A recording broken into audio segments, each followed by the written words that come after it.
మన ఆడపిల్ల కదా ఇదేమన్నా అది ఎప్పుడు అట్లా దాని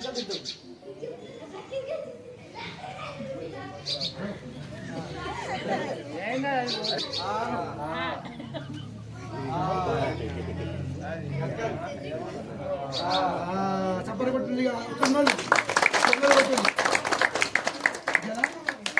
అమ్మ. మీరు చేయాల్సిన పని ఏంటంటే మీ కొడుకులో బిడ్డలో మనమలో చదువుకున్నాం కనీసం మీ పేరు ఒక్క అక్షరం ఇప్పుడు శాంతి తక్కువ ఉన్నది షా ఒకటి అది వారానికి రాదు సంవత్సరానికి 365 రోజులలో ఒక్క పేరు. ఊళ్ళో చదువుకున్న వాళ్ళు లేరు, నాకు తెలుసు, మీకు తెలుసు. మీరు మధ్యరంగా మాడతారు, ముచ్చట పెడతారు, చెట్టు కింద కూర్చొని పేను చూసుకుంటారు, ఏమో పని చేస్తారు. ఇదే రోజు కింద రోజుకి ఒక అక్షరం, వారానికి ఒక అక్షరం నేర్చుకున్నప్పటికైనా ఆడపిల్ల కాగజాలు వస్తుంది. డబ్బా 2 అక్షరాలు డబ్బా తెలుసా, డబ్బా వస్తుంది అంటే బస్ స్టేడికి పోతుంది. ఇప్పుడు మీ రేషన్ కార్డు దాంట్లో మీ పేరు, బ్యాంక్ పాస్ పుస్తకంలో మీ పేరు మీరు గుర్తుపట్టాలి. అది మీద మీ భర్త.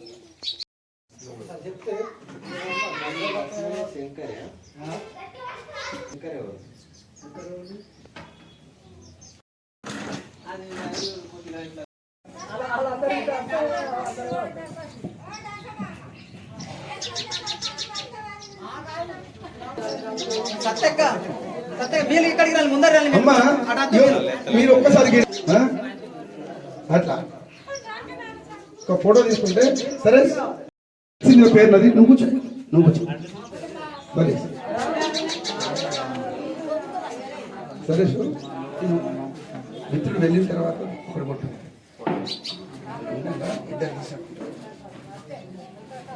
వీడియో స్టార్ట్ చేయాలి.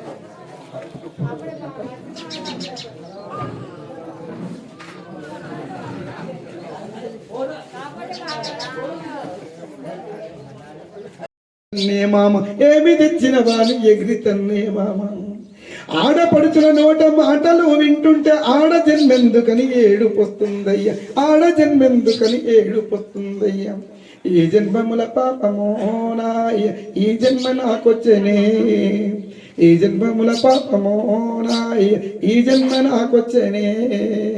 బాల్యములో పెళ్ళొద్దురా ఓయ్య బడికి పంపావే మీరా, ఆడే పాడే వయసులో నాయ కన్నీళ్లు పెట్టించకే. నెల్లు నిండిన యాని ఆసుపత్రికెళ్తే తల్లికి పిల్లకు ప్రాణహానన్నాడు, తల్లికి పిల్లకు ప్రాణహానన్నారు. ఎవరు? డాక్టర్, అవునా కదా? నెల్లు నిండిన యాని ఆసుపత్రికెళ్తే తల్లికి పిల్లకు ప్రాణహానన్నాడు, తల్లికి పిల్లకు ప్రాణహానన్నాడు. 14 ఏళ్లకే పెళ్లి చేసిందని పెద్ద పరేసనని పుట్ట పొడవున కోసి, పెద్ద పరేసనని పుట్ట పొడవున కోసే. ఉన్న రక్తం బాయనే నాయ బిడ్డ చచ్చిపాయనే, ఉన్న రక్తం బాయనే నాయ బిడ్డ చచ్చిపాయనే. నా బాధ ఎవరింటరే ఓయ ఈ జన్మ ఎవడిచ్చనే, నా బాధ ఎవరింటరే ఓయ ఈ జన్మ ఎవడిచ్చనే. మళ్ళీ జన్మంటూ ఉంటే ఓ బిడ్డ సక్కంగా చదివిత్తనే, మళ్ళీ జన్మంటూ ఉంటే ఓ బిడ్డ సక్కంగా చదివిత్తనే. ఈ ఇబ్బందులు బాగుడే అలా అంత చదవకపోతే భూమి మీద తెచ్చే హక్కే మనకు లేదు. కాబట్టి దీన్ని దృష్టిలో ఉంచుకోవాలని దయచేసి మీకు విజ్ఞప్తి చేస్తున్నాను. అట్లనే అగో మధ్యాహ్నం కళ్ళు కూల్ డ్రింక్ తాగినట్టు తాగుతాను, కూల్ డ్రింక్ తాగినట్టు తాగుతాను. ఆ బంగారు మూతి ఒకటి ఉంటాయి కదా, బంగారు మూతిది ఎండి మూతి, ఆ మూతి ఏమంటారు పేరు ఎంత, అది ఎంత కోటి 50, 60, 70 ఎంత కోటి? అగో ఇటువంటి అగో 200 చెప్తాడు. దయచేసి ఆ బీర్లకు 200 మనోళ్ళు కట్టపడి రోజుకు 500 రూపాయల పని చేస్తాను, 300 కళ్ళు తాగుతాను. 300, అవునా? రోజుకు 300 తాగితే 30 రోజులల్లా 3 × 9 అంటే 9,000 రూపాయల కళ్ళు తాగుతాను. అగో మొత్తం మీద నాగుబాము డాన్స్ చేసినట్టు చేస్తాను. రోడ్డు మీద నాగుబాము ఎట్లా డాన్స్ చేస్తుందో మనోళ్ళు అట్లా చేస్తారు. ఇక బాగుపడమంటే బతుకుమంటే ఇక మనం ఎక్కడ డెవలప్ అవుతాము అమ్మా అవుతామా కాబట్టి అట్లా ఈ మద్యాన్ని మీరు తాగద్దు, దయచేసి మానుకోండి. అది కాకుండా మీరు మటన్ తినండి, చికెన్ తినండి, ఇంకేమైనా తినండి, ఏదన్నా తినండి, తప్పలేదు. కానీ ఇప్పుడు గంటలు రావు కదా. తాగితే తాగి తాగి తాగి నరాలు చుట్టి ఈ నరాలు బలహీనపడి చాలా మందికి కళ్ళు మళ్ళీ తాగకపోతే గిలగిల గిలగిల కొట్టుకుంటారు, చేతులు గిటగిట వణుకుతాయి, చేతులు వణుకుతాయి అమ్మా, కాళ్ళు వణుకుతాయి. మళ్ళీ తాగుతూనే మంచిగా అవుతారు.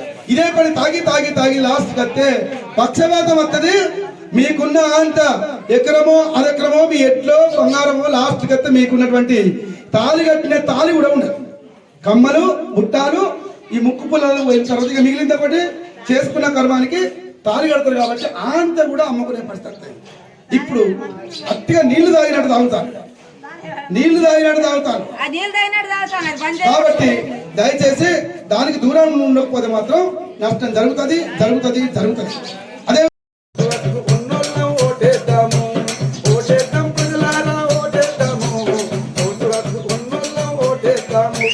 మన బతుకులు మారుటకు ఓటేద్దాము, మన బతుకులు మారుటకు ఓటేద్దాము, మంచి వాళ్ళకు మనము ఓటేద్దాము, ఓటేద్దాం ప్రజలారా ఓటేద్దాము, ఓటు హక్కు ఉన్నోళ్ళం ఓటేద్దాము, ఓటేద్దాం ప్రజలారా ఓటేద్దాము, ఓటు హక్కు ఉన్నోళ్ళం ఓటేద్దాము. ఓ అయ్య పడికి పంపావే మీరా, ఆడే పాడే వయసులో నా అయ్య కన్నీళ్లు పెట్టించకే, కష్టపడి చదివించి కలెక్టర్ చేస్తానని అవ్వతో చెప్పుతూ కలెన్నో కంటివి, అవ్వతో చెప్పుతూ కలెన్నో కంటివి. అనుకోని వేళలో అవ్వ చచ్చిపోతే మదిలోని కోరికలు మనసోలే గరిగని, మదిలోని కోరికలు మనసోలే గరిగని. ఏ చేతిలో పెట్టి పెంపాలని ఎప్పుడెప్పుడాని ఎదిరి సుత్తివి నీవు, ఎప్పుడెప్పుడాని ఎదిరి సుత్తివి నీవు. 14 ఏళ్లకే పెళ్లి చేసి నీవు సల్లంగా దీవించి సాగనంపిదివయ్యా. అందుకే బాల్యములు పెళ్ళొద్దురా, పడికి పంపావే మీరా, ఆడే పాడే వయసులో నాయ కన్నీళ్లు పెట్టించకే.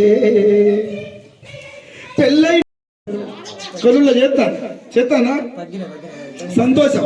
1,00,000 రూపాయలు వస్తానయా, 1,00,000 రూపాయలు వస్తానా చెక్కు వస్తానే. అదే అంత పెట్టింది కాబట్టి అవుతానే, లేకపోతే సగం పెళ్ళి ఎప్పుడో అవునా కదా, ఎంతో కొంత పెడతారు. విషయం ఏంటంటే 18 సంవత్సరాలు నిండిన తర్వాత పెళ్ళి చేయాలంటే, పెళ్లి చేసినప్పుడు మళ్ళీ పుట్టే బిడ్డకు పాలు ఇవ్వాలి. అంటే పాలు ఇవ్వాలి, శరీరం ఎదుగుతుంది, శరీరంలోని పార్ట్స్ ఎదుగుతాయి, మళ్ళీ పుట్టే బిడ్డకు పాలు ఇవ్వాల్సి ఉంటది. ఆ తల్లి పౌష్టికాహారం మంచిగా ఉన్నప్పుడు మాత్రమే పుట్టే బిడ్డకు మళ్ళీ అన్ని సమకూరుస్తుంది. తల్లికే లేనప్పుడు బిడ్డకు ఇబ్బంది అవుతుంది. కాబట్టి కుంటి వాళ్ళు, గుడ్డి వాళ్ళు, వికలాంగులు, వైకల్యం కలిగిన వాళ్ళు పుడతారు. కాబట్టి అందుకోసము 18 సంవత్సరాల ఆడవాళ్లకు, మగవాళ్ళకి 21 సంవత్సరాలు ఉండాలని పెట్టింది. కాబట్టి దయచేసి చాటు మార్గాలు కానీ, ఎట్టి పరిస్థితులు కానీ చిన్న వయసులో ఉన్న వాళ్ళకు పెళ్లి ఎట్టి పరిస్థితులు చేయొద్దు. అది ఆరోగ్యానికి మంచిది కాదు. మళ్ళీ పుట్టే బిడ్డలు కూడా గుడ్డోలు పుట్టే ప్రమాదం ఉంటుంది. కాబట్టి అటువంటి పని చేయొద్దని మీకు విజ్ఞప్తి చేస్తున్నా. ఎవరైనా వీళ్ళు హుషారైతారని అంటే వాళ్ళ భార్యను జ్యోతిరావు పూలే గారు వాళ్ళ సావిత్రిబాయి పూలేని చదివించి ఈ భారతదేశానికి మొట్టమొదటి టీచర్ చేసి ఇటువంటి అనారోగ్య వర్గాల పిల్లలకు, ఎస్సీలకు, ఎస్టీలకు, బీసీలకు, మైనార్టీలకు అందరికీ చదువు చెప్పిన మహా పుణ్యాత్రురాలు సావిత్రిబాయి పూలే గారు. వారి పుణ్యాన ఈనాడు విద్యా వ్యవస్థ కొనసాగుతారు. వాళ్ళ ఆదర్శంగా తీసుకెళ్ళి మనం చదవాలి. అనగా ఇప్పుడు ఇవ్వండి, చదువుకుంటే ఎంత లాభం ఒక్కసారి వినండి. ఈ దేశానికి ఆదివాసి బిడ్డ అయినటువంటి ద్రౌపది ముర్ము గారు రాష్ట్రపతి చదువుకున్నారు. రాష్ట్రపతి ఇప్పుడు ఈ రాష్ట్రానికి, తెలంగాణ రాష్ట్రానికి చీఫ్ సెక్రటరీ గౌరవనీయులు పెద్దలు శాంతకుమారి మేడం గారు మహిళ చదువుకుంటే. అదేవిధంగా ఈ రాష్ట్రానికి ఎన్నికల కమిషన్ ఇప్పుడు రాణి కుముదిరి మేడం గారు ఎన్నికల కమిషన్ మహిళ. అదేవిధంగా ఈ రాష్ట్రానికి ఆదివాసి బిడ్డ, రాష్ట్రానికి మన మంత్రి గారు, మన సీతక్క గారు, ఇదే మన కొమరంభీం జిల్లాకు జిల్లా ఇన్ఛార్జి మంత్రివారి ఒక మహిళ. అదేవిధంగా ఐటీడీఏ పిఓగా పనిచేస్తున్నటువంటి ఖుష్బూ మేడం గారు ఒక మహిళ. అదేవిధంగా ఆదివాసీ జిల్లాలో పుట్టినటువంటి కోవ లక్ష్మి గారు, మన ఎమ్మెల్యే గారు, ఆసిఫాబాద్ ఎమ్మెల్యే గారు ఒక మహిళ. అదేవిధంగా కాగజ్ నగర్ సబ్ డివిజన్ లో పనిచేస్తున్న ఐఏఎస్ ఆఫీసర్ మేడం శ్రద్ధా శుక్లా గారు ఒక మహిళ. ఇప్పుడు ఇక్కడ కూర్చున్న వాళ్ళందరూ కూడా మీరు ఆడవాళ్ళు. అంటే దేశంలో ప్రథమ స్థానంలో ఉన్నటువంటి రాష్ట్రపతి కాంచి మొదలుకొని ఇక్కడి వరకు కూడా మహిళలు. ఇప్పుడు కూర్చున్న వాళ్ళందరూ కూడా ఎక్కువ మంది మహిళలే ఉన్నారు. అంటే అవకాశం వాళ్ళకి ఎట్టొచ్చింది? చదువుకుంటే వచ్చింది. చదువుకుంటే ఏమొచ్చింది? జ్ఞానం వచ్చింది. జ్ఞానం వస్తే ఏమైంది? చైతన్యమైంది. చైతన్యం వస్తే ఏమొచ్చింది? మార్పు కోరేడు. వాళ్ళ కాళ్ళ మీద వాళ్ళు నిలబడ్డారు. అదేవిధంగా వాళ్ళ జాతులకు సమాజానికి సేవలు అందిస్తాను.